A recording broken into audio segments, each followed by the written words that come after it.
Quando dois descendentes de famílias tradicionais se encontram, a história ganha vida e se imortaliza.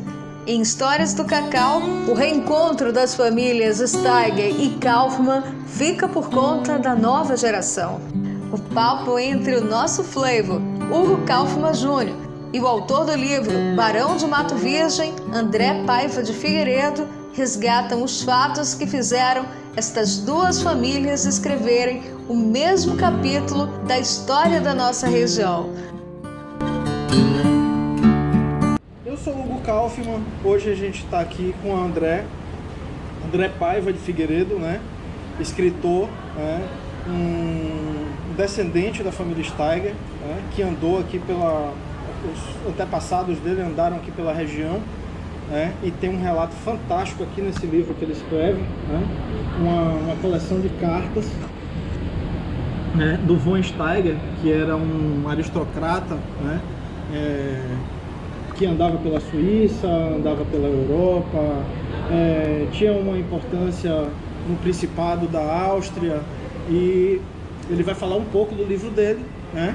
E a gente vai bater essa bola aqui, já que esse livro foi ambientado na Fazenda Vitória, aqui no Grupo da Vitória, né? Que pertenceu depois aos nossos antepassados também, a família Kaufmann.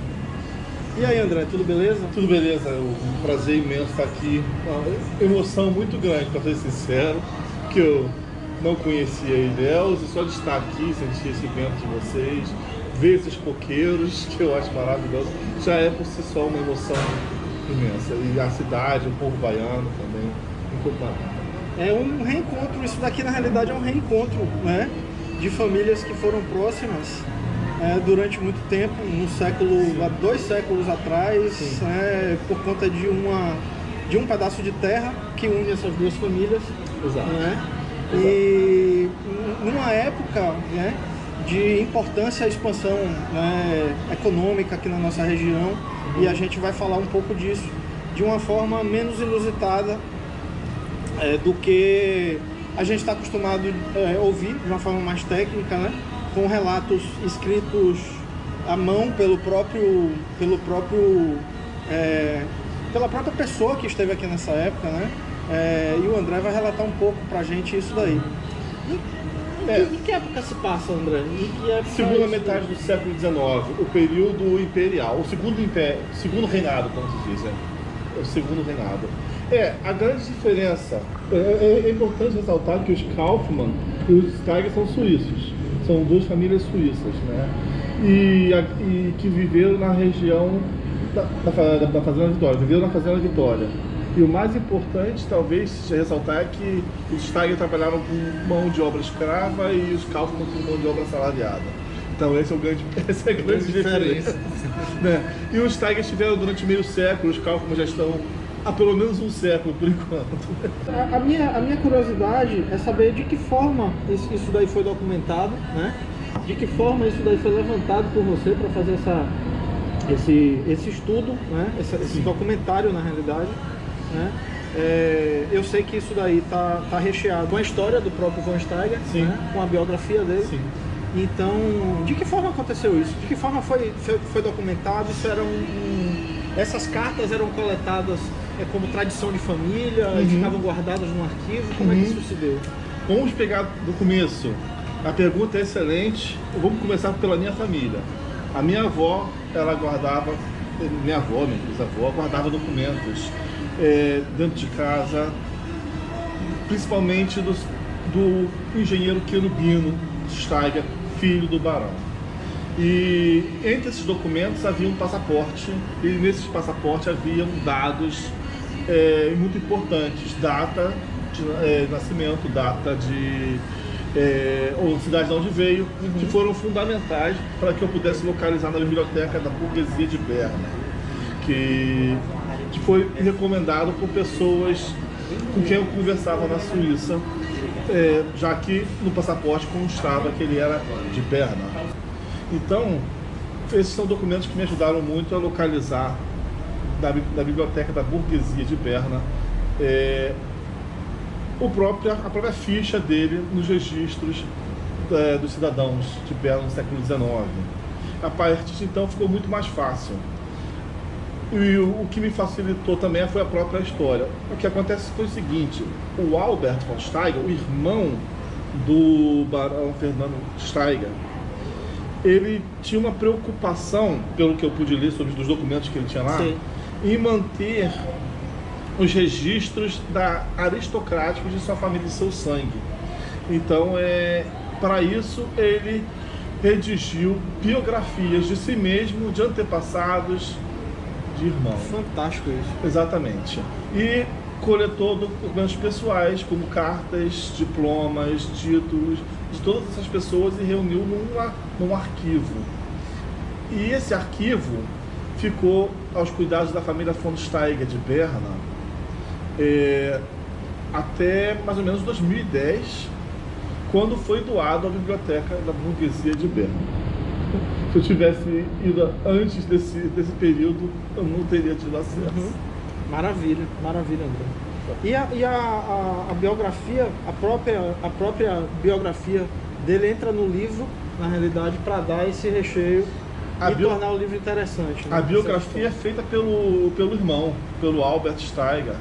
E exatamente, e a gente não tem as respostas desse Albert, porque as cartas são enviadas, a maioria delas, a esse irmão, mas a gente tem a biografia que serve como resposta, de certa forma, porque ele está interagindo, ele está pegando o que o irmão diz e trazendo para o público. O público, na verdade, não era um público, né? Era um público restrito, da família. Os Kaufmanns chegam na fazenda em meados da década de 30, 40, talvez, né? E a gente, na realidade, a fazenda era do meu avô, né? Ficou para minha avó, meu avô faleceu, ficou para minha avó, e hoje é de um tio avô meu, né? Continua vivo, está vivo ainda, né? O Kaufmann é sobrinho, né? E quando a gente chega, né, a minha infância, na realidade, foi toda permeada por esse universo. Na fazenda lá tinha um alambique, né? Tinha um sistema de dutos, né? Tinha uma água que corria da serra e tinha um sistema de dutos que movimentava toda essa parte de engrenagem do engenho, né? E abastecia a casa grande, a casa dos funcionários da fazenda. Então a fazenda fica numa região que tem bastante água. Certo. Ali no rio, tem o rio do Engenho. É uma represa o que tem. Tem uma represa. Uma represa, isso. Que essa água toda ia para essa represa, né? E tinha essas canalizações, esses dutos de água que moviam essas rodas, que tinham bicas, que iam para os tanques, que iam para as cisternas de abastecimento das casas. Uma engenharia fantástica, né? E quando meu avô chega, né, a cachaça que era fabricada lá na César Maria Vitória, né, a cana de Ilhéus era uma iguaria fina que era mandado para a Europa, para as pessoas que vinham para cá para visitar ele. Está no livro de Gabriela. Está no livro de Gabriela, exatamente. Né? Então, o Jorge Amado relata isso. E assim, a gente ainda, até o início dos anos 80, né, a gente ainda tinha, né, os moinhos e as rodas d'água dos moinhos de cana, né, estavam preservados e tal. Então assim, era um ambiente fantástico. Eu cresci nesse ambiente, né? A fazenda realmente era uma coisa assim fenomenal e tá, eu fico imaginando ela há 200 anos atrás, antes, né? Como não era aquilo dali, né? As margens do rio Cachoeira ali, nossa, deviam ser fantásticos. E tem relatos dessa coisa toda, né? Sim. Ele desbravando essa parte do rio numa canoa e tal. Exato. Conta essa história pra gente. Olha, esse livro aqui, eu queria falar um pouco do título, né? Sim. O Barão, eu peguei o título de Barão baseado numa foto que a minha família me mostrou depois de eu ter localizado os documentos relativos ao querubino de Steiger. Aí minha família me mostrou essa foto aqui, não sei se vai conseguir ver direito, mas a gente pode aproximar.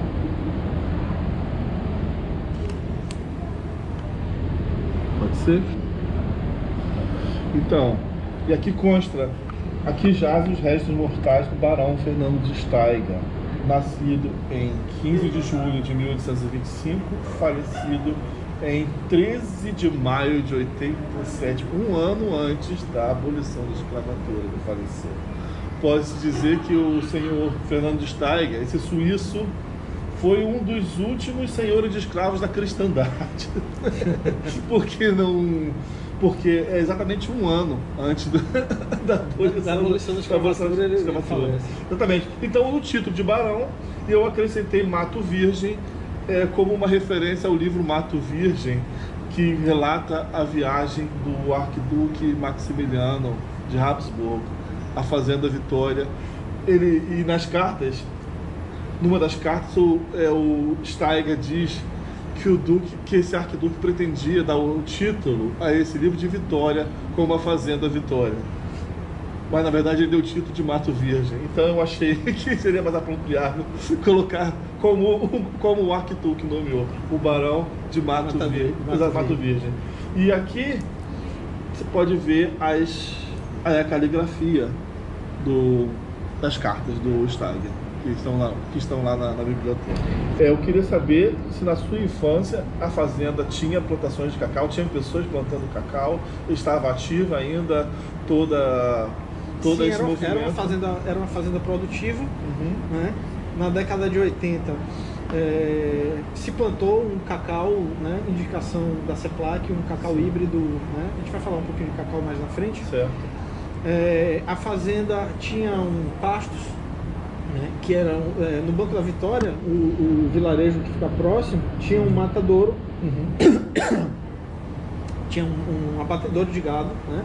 E os pastos da fazenda eram alugados para a prefeitura. Então os animais, quando chegavam para serem abatidos, eles eram acomodados lá na Fazenda Vitória. Sim. Né?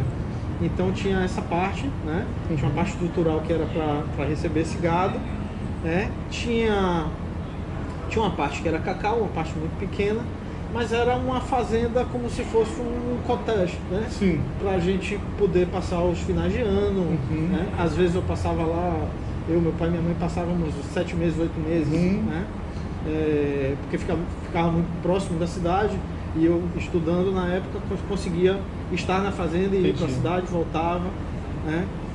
Mas era uma fazenda cottage, era um espaço para a gente passar um final de semana. Os meus tios vinham de Salvador, os irmãos de minha avó, os meus tios avós vinham de Salvador e tal, e ficavam pela fazenda e tal. Maravilha. Uma outra pergunta que eu tenho é a seguinte: nas cartas, o barão Fernando de Steiger, ele funda uma outra, relata que ele funda uma outra fazenda nas margens do Rio Salgado, lá para o interior. E um dos motivos que ele procura esse outro terreno é que ele considera a região da Fazenda Vitória um terreno não muito apropriado para o plantio de cacau. Ele diz que o terreno é íngreme demais, ou o solo é muito fino. E aí eu não entendo muito bem se era simplesmente a tecnologia que ele dispunha da época. Como é que a Fazenda Vitória era no século XX? Na realidade, ela é uma fazenda que está numa região que tem um solo muito pobre, né? Um solo que tem uma acidez muito alta, né? Tem falando a grosso modo, é uma terra que é pouco fértil. Perfeito. Então, para você poder desenvolver algum tipo de plantio, alguma coisa, você tem que trabalhar com fertilização do solo e tal. Sim. Né? Aquela região toda ali.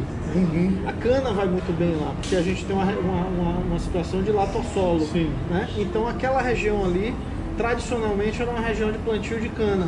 Para cachaça, principalmente. Para cachaça, principalmente. Tinha o Engenho de Santana, que fica perto ali, né, do Rio do Engenho, né, que é um sítio histórico também, dessa época do ciclo da cana-de-açúcar. Né? A Fazenda Vitória também, né, era o mesmo esquema, era cana que era plantado lá. E aí, a partir do século de 1900, que começam os plantios de cacau por lá. Sim. Agora, realmente, é uma área difícil de trabalhar a nível de agricultura. Excelente, agora eu já fico mais informado, né?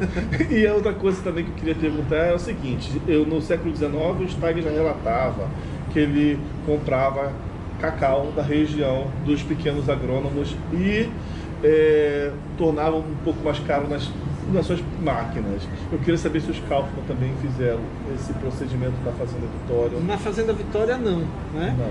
Quando eles montam a fábrica aqui, que eles fazem o beneficiamento do cacau, começam a fazer o beneficiamento do cacau, Sim. que era o beneficiamento básico, que era separar a gordura, né, da massa do cacau, né? Esse processo ele até hoje ele serve à indústria dessa forma, né? As grandes mojeiras fazem esse tipo de processo. Sim. Separam a manteiga de cacau, que é a parte gordura do cacau, da parte do que se chama de torta de cacau. A torta do cacau hoje se usa para fazer o líquor e tal. E era esse processo que a gente fazia, né? O meu tio, Joseph Kaufmann, ele era um engenheiro químico, né? E ele fazia chocolate nessa fábrica por conta própria, processamento que ele fazia, né? Era um chocolate 100%, né? O chocolate que eu aprendi a comer na minha infância era um chocolate 100% feito com amêndoas fermentadas de primeira qualidade, né? Que era feito pelas mãos do meu tio, que era o cara que fazia a formulação de cacau da empresa. Sim. Então, o meu paladar está bem acostumado a esse tipo de chocolate que a gente vai falar dele um pouquinho agora. Podemos. Isso aqui é um presente que eu trouxe para você. Muito obrigado. Isso aqui é um cacau, um chocolate feito com cacau Maranhão, né? Do nosso amigo Henrique Almeida, um cara que vem aí divulgando a nossa região e o nosso chocolate de forma maestral. Isso daqui que você vai experimentar é um 61% de cacau puro. É um chocolate que só tem 3 ingredientes aqui: açúcar, cacau e manteiga de cacau. Né? E aqui você tem um 76%. Esse chocolate aqui eu sou fã dele. É um 61% de cacau, né? Um pouco de açúcar, o resto da formulação é açúcar. E é mais palatável porque ele é um pouco mais doce, mas é um chocolate fantástico. E esse chocolate aqui, que pra gente tem um apelo social muito grande, que é o cacau que é feito pela Bahia Cacau, né? Esse chocolate, ele é feito numa fábrica ali em Bicaraí. É uma fábrica que tem um apoio do governo do estado. E o pessoal da agricultura familiar que produz esse chocolate aqui com o cacau que eles produzem em pequenas glebas de terra. Isso é fantástico, né? Uma quebra de paradigma, uma mudança para nossa região, né? Muito bom. Então esse aqui é um presente que eu trago para você. Lá no Rio de Janeiro já estavam me cobrando, já tem algum tempo. Por favor, não esqueça de trazer chocolate de Ilhéus para cá. Porque todo mundo já conhece a fama do chocolate do sul da Bahia. Esse aqui você que me trouxe de presente? É um chocolate suíço. Sim, simples, né? É um chocolate também que permeia a minha infância, que os meus tios e tio-avós e tal, quando voltavam de lá, traziam pra gente, nós crianças ainda. A gente degustava esses chocolates aí todos. Ok. Mas vai ser uma memória afetiva que vou estar recobrando uma memória afetiva. É apenas uma pequena lembrança de quem mora na Europa, não pode vir para cá de mãos vazias, né? E como a Suíça tem essa fama toda, eu prefiro trazer isso. Então é basicamente dessa forma.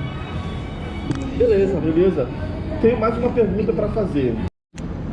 Então, a última pergunta que eu tenho para fazer, ela é baseada na informação que eu obtive no livro do Roberto Carlos Rodrigues, O Banco da Vitória, História Esquecida, e onde ele cita um artigo do Ramiro Berbert de Castro, escrito em 1939, 1940, e ele conta lá que o livro,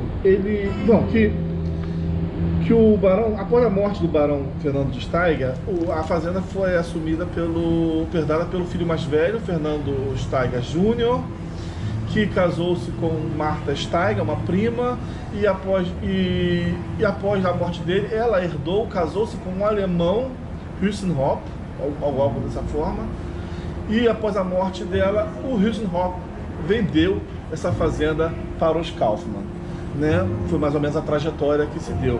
A minha pergunta é simples: sobrou alguma coisa na Fazenda Vitória do tempo do Fernando Steiger? É basicamente a pergunta. Certamente sim, a sede da fazenda está preservada, estava preservada até pouco tempo atrás, tem bastante tempo que eu não vou lá, assim, para entrar dentro da casa e tal. A parte estrutural da fazenda, né? Sempre foi a mesma, né? Era uma estrutura antiga. Sim. Essa parte do engenho que foi construída pelo meu avô, talvez, né? Isso daí já não tinha, mas acompanhou a estética ali do que já tinha e tal. Então assim, era uma fazenda muito bonita. Sim. Né? A sede era muito bonita. E foram construídas umas piscinas por conta dessa oferta de água que a gente tinha lá. Certo. Eram 2 piscinas, uma piscina de criança e uma piscina do tamanho de uma piscina olímpica. Sim. Né? Na frente da casa, assim, bem bacana. Sim. Mas sim, né? E o que a gente herdou lá, que faz parte das lendas, né? Que envolve a situação ali da região, é a situação do escravo, da escravidão, né? Que tem um cemitério escravo tinha um cemitério escravo dentro da fazenda. Isso a gente ouvia falar, eu sempre procurei, eu gostava de andar a cavalo por lá. Uau. E eu sempre procurei isso, mas nunca consegui encontrar vestígios disso. Mas todas as pessoas que você conversava no Banco da Vitória, contemporâneos dessa época, né, falava-se que tinha um cemitério escravo dentro da fazenda. Impressionante. Informação dessa já me satisfaz bastante. Então eu queria que você fizesse aí um comentário agora. Fala o que é que a sua expectativa a respeito do livro. Sim. Fala do outro projeto, da segunda edição que você está lançando do livro. O que é que vai ter de diferente? Sim. Pois bem, esse livro aqui, ele é baseado na tradução que eu fiz de cartas de um ancestral meu. E a minha intenção principal foi tornar compreensível para as pessoas mais simples da minha família. Eu queria que as pessoas mais simples da minha família entendessem. Então eu tentei traduzir na linguagem mais simples possível e não numa linguagem mais para os acadêmicos, né?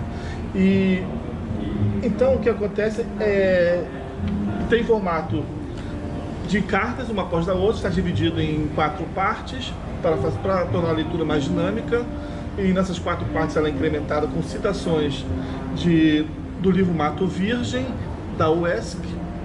E a segunda edição, eu pretendo fazer uma introdução onde eu possa estabelecer mais comentários sobre a metodologia para que os acadêmicos possam ter um pouco mais de acesso à maneira como eu trabalhei esse material. Essa é a minha intenção. André, muito obrigado, cara. Prazer enorme ter você aqui na região. Prazer todo meu. Sinta-se em casa, como eu te falei antes, mais em casa do que eu me sinto, porque na realidade vocês chegaram primeiro. Oi.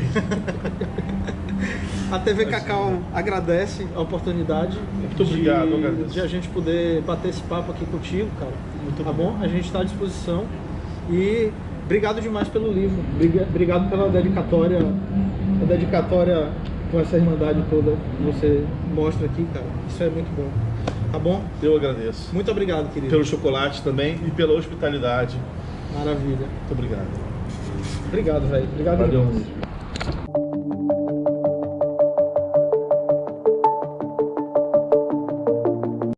Vem aí, segunda edição do Festival Gastronômico Mico Leão do Sul 2022, no Centro de Convenções de Ilhéus. Quem cultiva a semente do amor, Dia 28 tem Jal.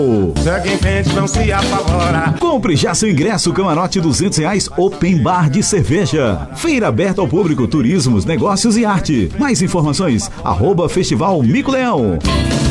Às vezes a felicidade demora a chegar.